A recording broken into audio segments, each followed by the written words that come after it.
Kislev is certainly in an interesting place and has been since the Shadows of Change DLC. We'll see what new content they're going to get with the Shadows of Change fix coming later, I think next month. But regardless, hopefully it also comes with some balance fixes for Mother Ostankya herself, given that she is insanely strong right now. I'm a little bit conflicted. I don't think they should go too far. Ostankya should still be good, and likely just due to the nature of her kit and her kind of loadout, if you will likely still be the meta choice in a lot of matchups. Also, you could say maybe buff some of the other Kislev lords, especially legendary lords, maybe a little bit so that they have a little bit more to offer, that they're more competitive. But Ostankya is absolutely super strong right now, so there's no question. If you want to win like Anti-Kaiju does in this particular battle, you definitely take her.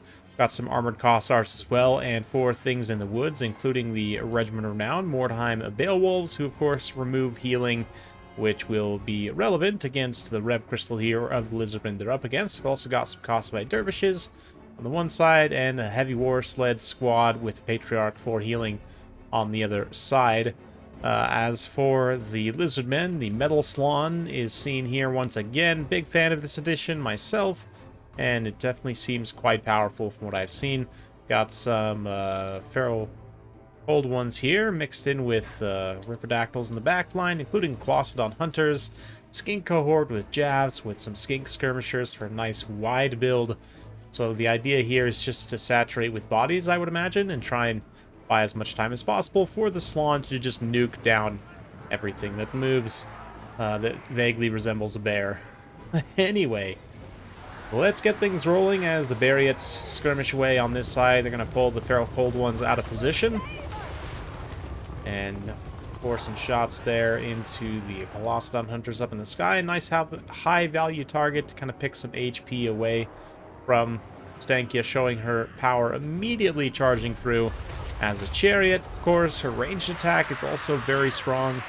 And I'd be curious to get your guys' thoughts on this. If you were to give Ostankya some kind of nerf, a small nerf, keep that in mind, what would you do? I'd probably go for missile strength myself, so that her ranged attack isn't quite so punishing for various units. It is very, very strong, especially against like kind of blobbed up infantry and such. So yeah, I think that would probably be the direction I would go for nerfing Ostankya, but I'd be curious to get your guys' thoughts on it as well. Yeah, there's a few different directions you could go, but regardless, beautiful play here, getting these Bariots around the side, charging through, rear charging the front line, breaking those skinks very quickly, starting to blend through some of that chaff. We're going to see Overcast Final Transmutation casted directly on the Patriarch. This is exactly what you want to do.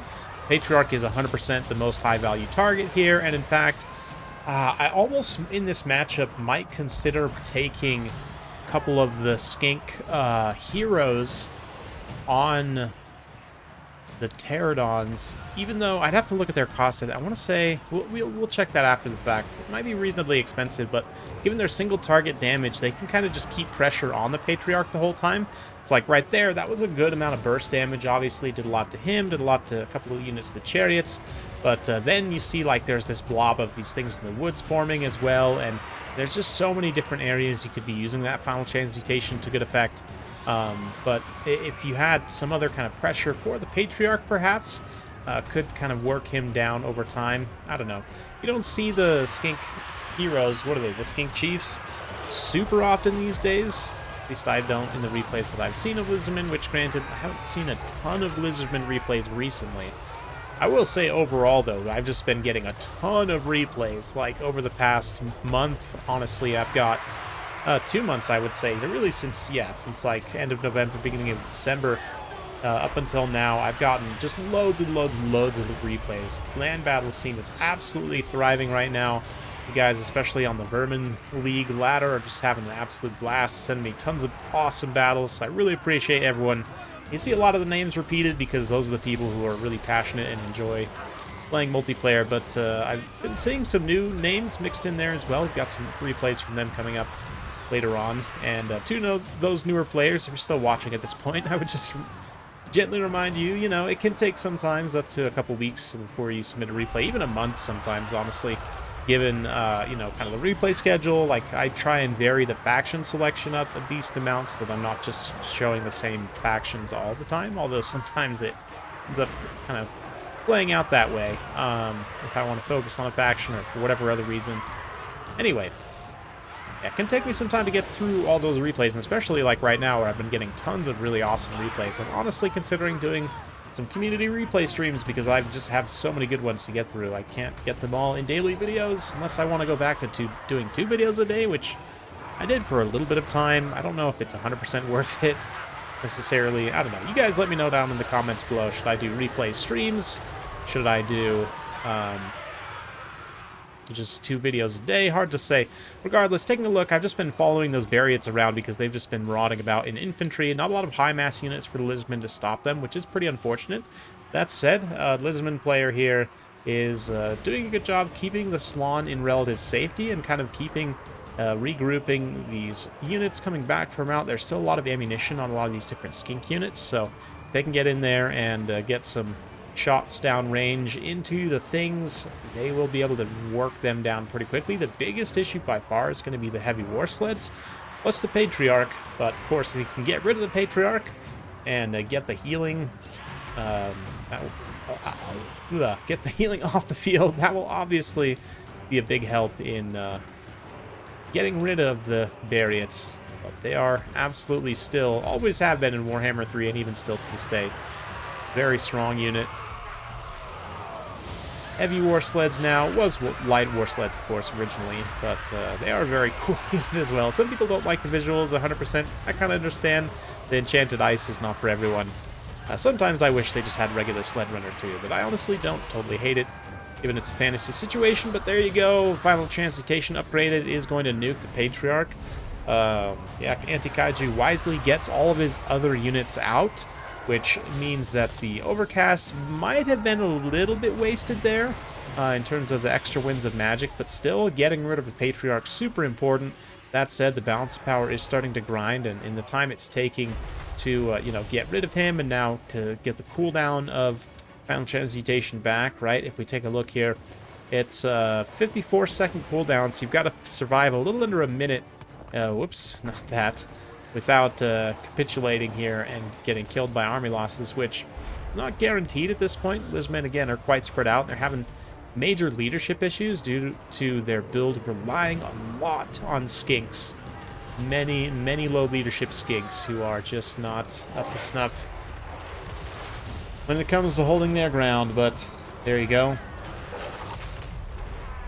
This Metal Slaawn doing his best to hold out massive things in the woods. Definitely wishes he had that off cooldown right now, but still, maybe even Searing Doom, honestly, given how clumped up they are, could honestly do some pretty decent damage to them, but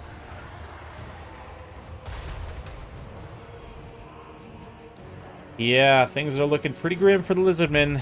Not looking great by any means. We're going to get some Block of Doom there, a little bit of extra DPS on the Feral Cold ones, and just taking a look here at the end of Ostankya, was able to get pretty good amount of value, not absolutely insane, but still just he's also going to eat a nice Final Transmutation there, and wisely again pulls away. Very good reaction there to just save the damage on the other units and just focus the damage all on the one target it was casted on. But all of a sudden, actually, Lizardmen managed to get a little pocket going here. They've got Feral Cold ones alive, these Colossadon Hunters. Shield of the Old Ones providing a little bit of extra leadership damage resistance. Mother Ostankya finds herself isolated all of a sudden. Ooh, maybe.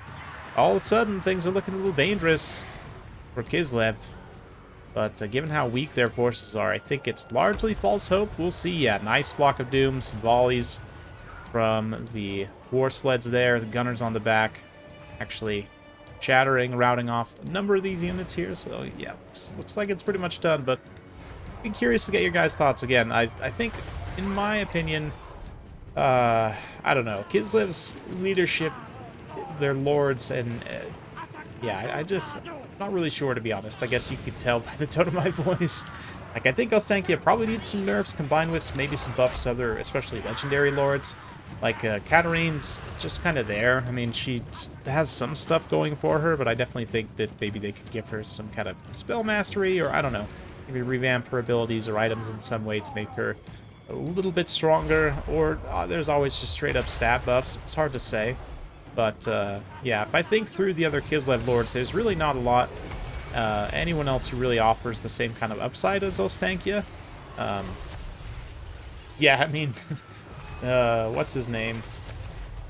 The Kosaltin is not even as good as the generic Patriarch because his items just straight up not as good, so... Yeah, it's an interesting state for Kislev leadership, but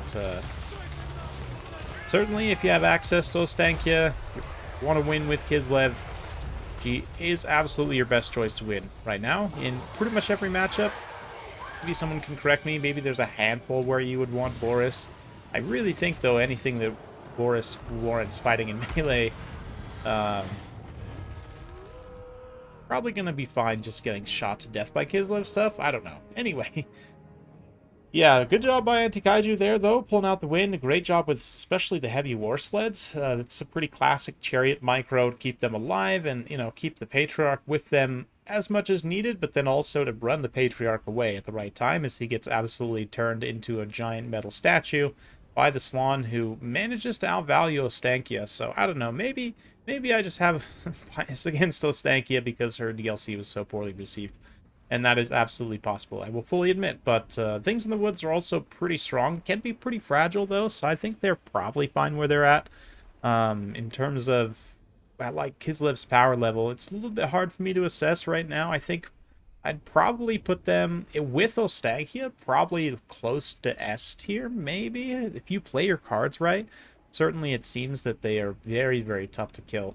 But, yeah, maybe not quite S tier, maybe A tier, because some of the S tier factions are just heads and shoulders above.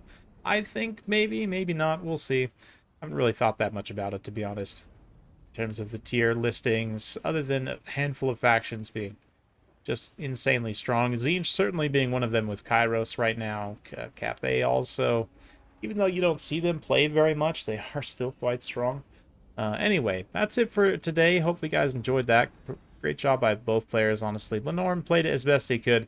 Just didn't have quite enough leadership or mass to stop up these heavy war sleds, and definitely paid the price for it. Hopefully you guys enjoyed that. If you do like this sort of content, be sure to like, subscribe, hit that bell notification. Every time I upload a new video, you'll be notified. Thanks again. We'll see you next time.